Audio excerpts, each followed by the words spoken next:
Bon les gars, c'est chaud là un peu en ce moment, hein. Déjà qu'avec la Covid-19, nous les tatoueurs comme beaucoup d'autres, on n'a pas pu beaucoup travailler cette année, et voilà que maintenant on a carrément Instagram qui s'y met, en supprimant les photos de notre travail, voire même carrément nos comptes, pour violation des règles concernant la nudité et les actes sexuels, quand je vous dis que c'est chaud. Du coup je me suis dit que ça valait bien une petite vidéo, histoire de faire le point, vous informer, et puis régler quelques comptes, ça va être sympa.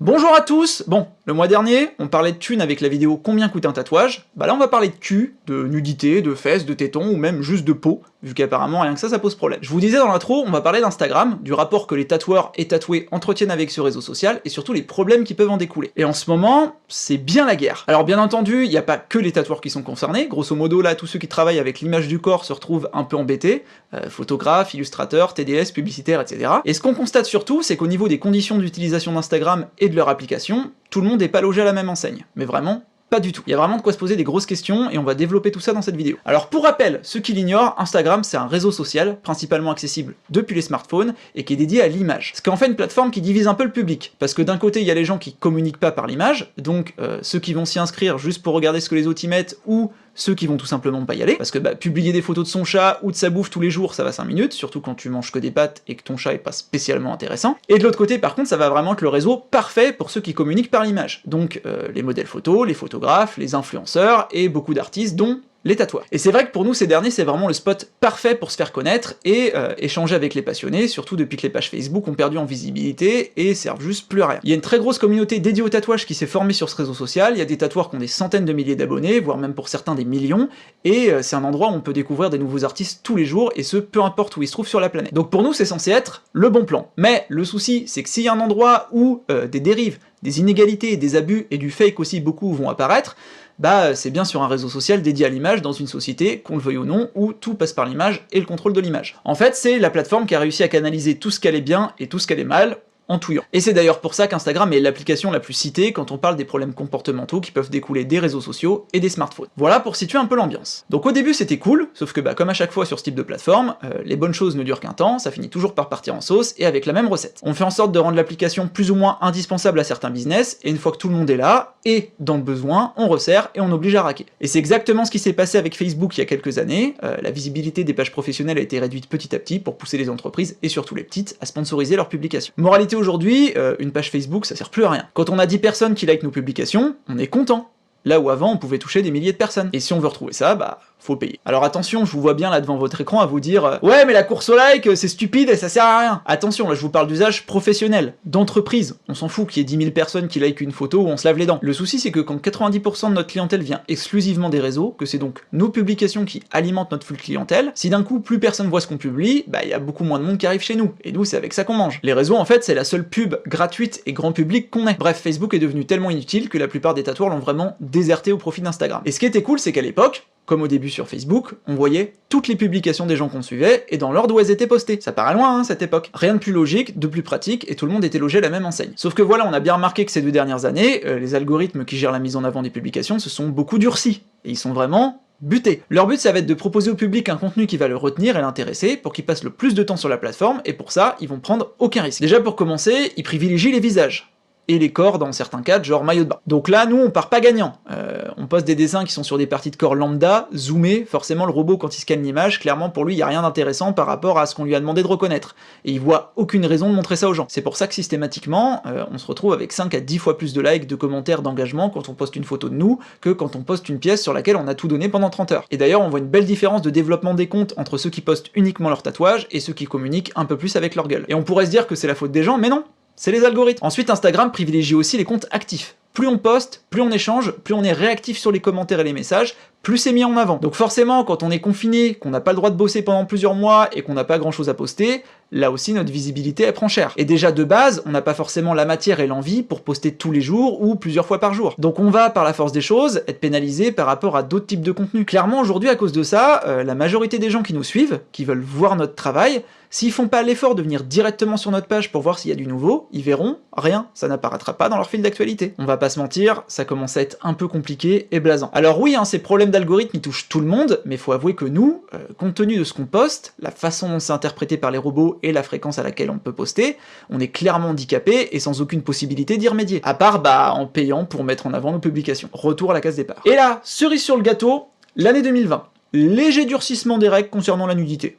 Léger. Bon, jusqu'à là, ça arrivait de temps en temps que des photos de tatouage soient supprimées, soit à cause de tétons féminins apparents, mal floutés, un bout de fesse ou des zones pubiennes un peu trop visibles. Bon, même si ça peut être discutable, et on va pas revenir sur l'énorme débat sur les tétons féminins, masculins, le contenu artistique, pas artistique, photo, peinture, tout ça, ça pouvait rester compréhensible. Et les règles d'Instagram, c'était les règles d'Instagram, c'était comme ça, et on faisait avec. D'ailleurs, on avait carrément pris l'habitude, ces dernières années, quand on faisait des pièces par exemple sous la poitrine, de demander à nos clientes de mettre leurs mains pour cacher leurs tétons. Ça évitait de flouter, c'était plus joli, tout le monde était content. Tout allait bien, et même quand il y avait un petit bout de cul, on n'était pas trop emmerdé. Et là, début octobre 2020, les mecs ont appuyé sur un bouton. Du jour au lendemain, on s'est fait striker, mais un nombre incalculable de publications. Mais c'était la folie. Allez, en 3-4 semaines, tout le monde y est passé. Et tous les jours, je voyais des tatoueurs poster des stories en pétant des câbles, et c'était légitime, parce qu'une énorme partie de leur taf, des fois la moitié ou la totalité pour ceux qui sont vraiment spécialisés dans certains emplacements, avait été supprimée pour donc violation des règles concernant la nudité et les actes sexuels. Avec un petit mot qui disait grosso modo,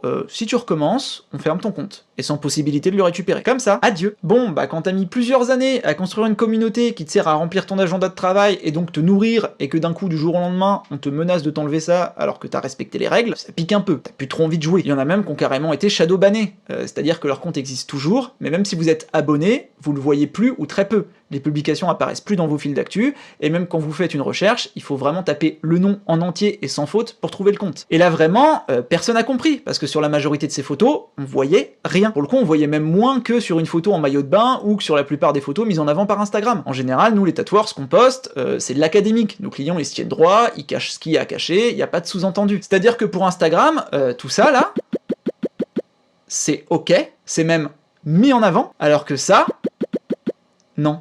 Et bien entendu, encore une fois, les tatoueurs sont loin d'avoir été les seules victimes de cette espèce d'épuration soudaine. Il y a beaucoup d'affaires qui ont été médiatisées, en pointant au passage beaucoup d'inégalités sur la mise en avant des publications et les suppressions de photos. On a pu voir que clairement, tout le monde n'est pas logé à la même enseigne, et que les règles de modération ne sont pas les mêmes pour tout le monde. Par exemple, il y a des mannequins grande taille qui ont bien remarqué que de 1, ils étaient beaucoup moins mis en avant que d'autres, et que de 2, ils se faisaient supprimer beaucoup plus facilement leurs photos. Et tout ça, ça peut se vérifier assez facilement. Quand on va voir les publications qu'Instagram nous suggère, on remarque que globalement, sur ce qu'on nous propose, la majorité des gens sont blancs, minces et dénudés juste comme il faut. Et on remarque aussi qu'il y a des choses qui vont très bien passer si c'est Kim Kardashian qui les publie, mais que le même type de publication avec des personnes un peu moins connues ou plus rondes, ça passe moins. Et tout ça, sans parler bien sûr des inégalités entre les femmes et les hommes, pas seulement sur les tétons, mais sur la nudité en règle générale. Alors il se passe quoi? Ce qu'Instagram nous dit pour justifier de tout ça, c'est qu'ils se basent non pas sur la nudité brute d'une photo, mais sur son éventuelle dimension sexuelle. Ils nous disent aussi que pour que l'intelligence artificielle apprenne à reconnaître du contenu illicite, on la nourrit avec des images explicites. Voilà, donc il y a des mecs chez Instagram qui toute la journée sont payés pour nourrir un programme avec des images de cul pour lui apprendre ce que c'est. Et ils admettent qu'ils donnent pas forcément au programme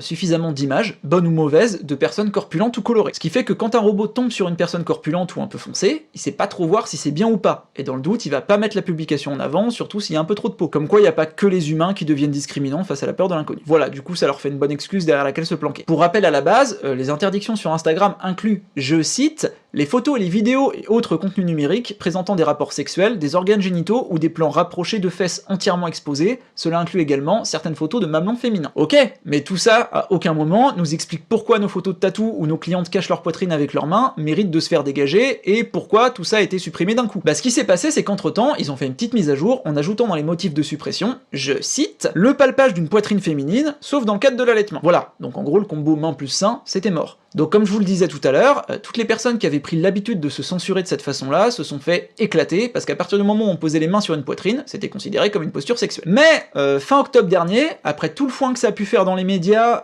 notamment via les mannequins grande taille qui avaient été très fortement pénalisés par ces règles, parce que du coup, bah, elles avaient même plus le droit de croiser leurs bras, Instagram a remis à jour sa politique en précisant que les photos sur lesquelles une personne enlace ou tient simplement sa poitrine seront de nouveau autorisées. Il y a même eu un communiqué de presse qui a été fait à l'AFP déclarant, je cite, « Nous n'autorisons pas le fait de se compresser les seins, car c'est souvent associé associé à du contenu pornographique, mais nous savons que nous avons commis des erreurs dans la manière dont cela a été appliqué, notamment à l'égard de la communauté grande taille. Youpi! Donc maintenant on a le droit de se mettre ses mains sur ses seins, faut juste pas serrer trop fort. Sauf que, à l'heure où je vous parle, donc un peu plus d'un mois plus tard, il y a toujours des photos de ce type qui se font supprimer, et on a juste l'impression que rien n'a changé. Alors on peut demander à ce qu'elles soient réexaminées et republiées, ça arrive que ça fonctionne, mais pour ce qui est des photos qui ont été supprimées en masse il y a 2 mois, on n'a aucun recours pour les faire revenir. Et on n'a pas spécialement envie de les republier, parce qu'on peut pas risquer de se faire supprimer nos comptes. Et on fait bien, parce que récemment Instagram a annoncé une très grosse mise à jour, qui sera mise en place à partir du 20 décembre 2020, et là clairement, ça fait peur. Je vais pas tout vous décrire parce que pour le coup c'est d'énormes tartines, mais pour faire court, tout ce qui est explicitement sexuel sera condamnable, ça peut se comprendre pour une plateforme tout public, sauf que tout ce qui peut y faire allusion,